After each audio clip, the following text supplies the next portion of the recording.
Hello, welcome to Ken studies. जो हम MCQ series कर रहे हैं 2021 एग्जाम्स के लिए, उसमें आज ये सीरीज नंबर 5 है। ये इंग्लिश मीडियम वालों के लिए है, हिंदी मीडियम वालों के लिए अलग से सेपरेट वीडियो है जो कि आपका डिफरेंट एग्जाम्स में यूजफुल है। फर्स्ट क्वेश्चन है, the situation in an economy which is growing slowly along with rapid inflation यानी कि rising price level is called. तो देखो, स्टैग्नेशन का मतलब होता है कि ये कंडीशन जिसमें कि इकोनॉमी स्लो रेट से ग्रो कर रही है या ऑलमोस्ट ग्रो नहीं कर रही है, तो ये सिर्फ स्टैग्नेशन हुआ। डिफ्लेशन, तो डिफ्लेशन का क्या सिचुएशन है आपका? ये इसका मतलब है कि इन्फ्लेशन आपका कम हो रहा है। रिसेशन, रिसेशन का मतलब है कि ग्रोथ जो है वो आपका जो है 2 सक्सेसिव क्वार्टर में जो है वो ग्रोथ रेट नेगेटिव में चल रहा है, तो ये रिसेशन होता है। स्टैगफ्लेशन, स्टैगफ्लेशन 2 टर्म से बना हुआ, स्टैग्नेशन प्लस इन्फ्लेशन। तो देखो, ये आपको यदि इसको ये एक्सप्लेन कर सकते हो कि स्टैग्नेशन प्लस इन्फ्लेशन मिल करके बना हुआ है, तो यही तो है कि इकोनॉमी आपका स्लो ग्रो कर रहा है यानी स्टैग्नेशन है, और इन्फ्लेशन भी है, तो ये स्टैगफ्लेशन। तो सी इसका आंसर हो जाएगा। नेक्स्ट है, which one of the following statements about the Gandhi Irwin pact of 1931 is correct? तो कह रहा है कि government would not release those prisoners who had been non violent. In fact जो वायलेंट थी उनको रिलीज नहीं करना था, तो ये गलत हो गया। नेक्स्ट है, government would not release those prisoners who had indulge in peaceful picketing of liquor and foreign cloth shop. देखो, तो जो पीसफुल है उनको तो रिलीज करेगी, तो एक तरह से इसी का एक्सटेंशन ये है, तो ये भी गलत। Congress did not agree to the suspension of the civil disobedience movement. Congress agreed to suspend the civil disobedience movement, तो ये भी गलत है। Congress agreed to take part in second round table conference. Yes, ये सही है। Gandhi on behalf of Congress participated in second round table conference, but result of that conference was not up to mark. That's why uh, that's why what happened कि कांग्रेस जो है वो वापस आ गए, गांधी जी वापस आ गए, और Gandhi ji again started civil disobedience movement यानी second round of civil disobedience movement. तो इसका डी हो जाएगा। एक और जो आपका लास्ट सीरीज था यानी कि 4 था क्वेश्चन नंबर, ये सीरीज नंबर 4, उसका जो क्वेश्चन 10th है, तो उसका आंसर जो था सी था। ठीक है, लास्ट सीरीज जो 4th सीरीज किया उसका जो आंसर है वो सी है। नेक्स्ट है, absolute zero that is temperature below which is not achievable is about. तो वैसा टेम्परेचर जिसके बिलो जो है हम प्राप्त नहीं कर सकते हैं, टेम्परेचर जिसके नीचे डाउन हम नहीं जा सकते हैं।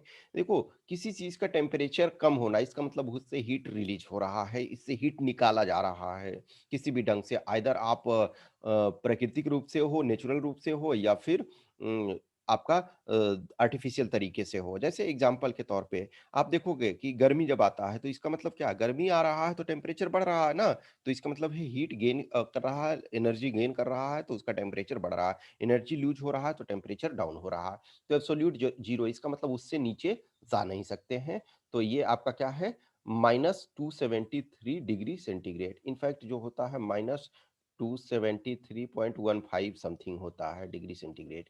और यदि केल्विन में हो तो 0 केल्विन होता है। ठीक है, तो ये 0 केल्विन, तो ये तो ये आपका संभव है, लेकिन इससे नीचे तो आप आराम से जाते हो। जैसे आप द्रास क्षेत्र, कारगिल क्षेत्र, ये सब में है आपका माइनस में चला जाता है, तो ये तो आप इजीली एलिमिनेट कर सकते हैं। ये ध्यान रखना है कि -273 डिग्री सेंटीग्रेड के नीचे नहीं जा सकते हैं आप।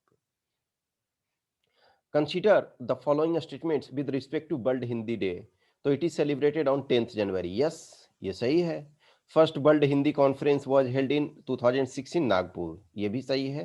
तो आपका ये सी हो जाएगा, ये आपका सी सही है। नेक्स्ट आपका है, recently India signed an MOU with which country for helping in tsunami early warning centre and early warning of sand and dust storm. देखो, सैंड एंड डस्ट स्टॉर्म की जब बात आती है तो ये आपका श्रीलंका में जनरली बहुत कम आता है, ये बहुत कम स्थिति है।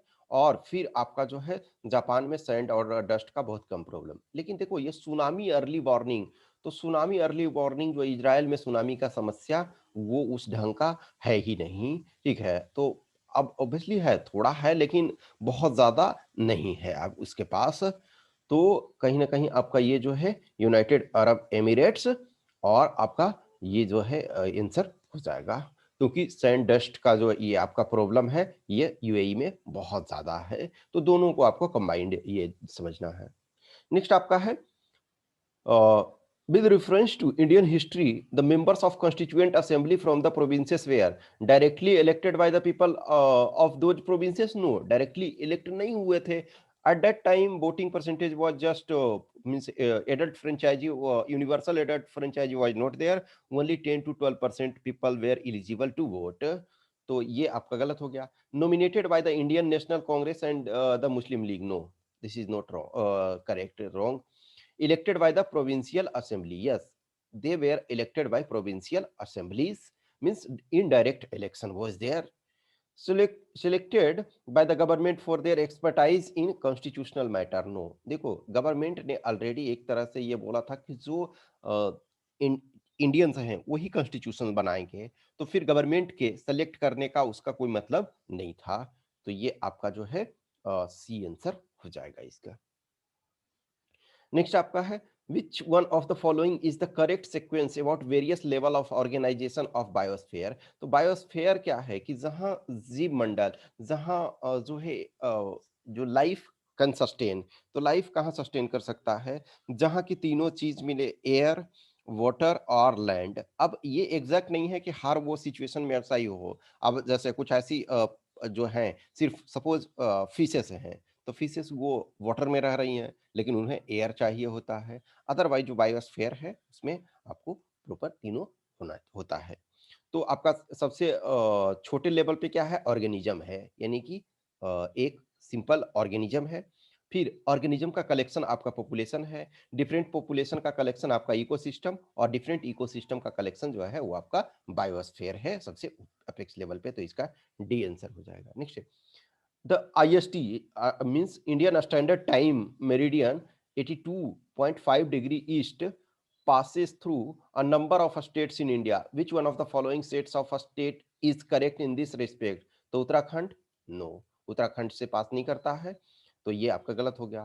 फिर झारखंड से पास नहीं करता है, उत्तराखंड यहाँ आ गया, नहीं करता है। उत्तर प्रदेश, उड़ीसा, आंध्र प्रदेश एंड छत्तीसगढ़। तो D is the correct answer. Map आप देख लो एक बार। 9 question number. Consider the following statements.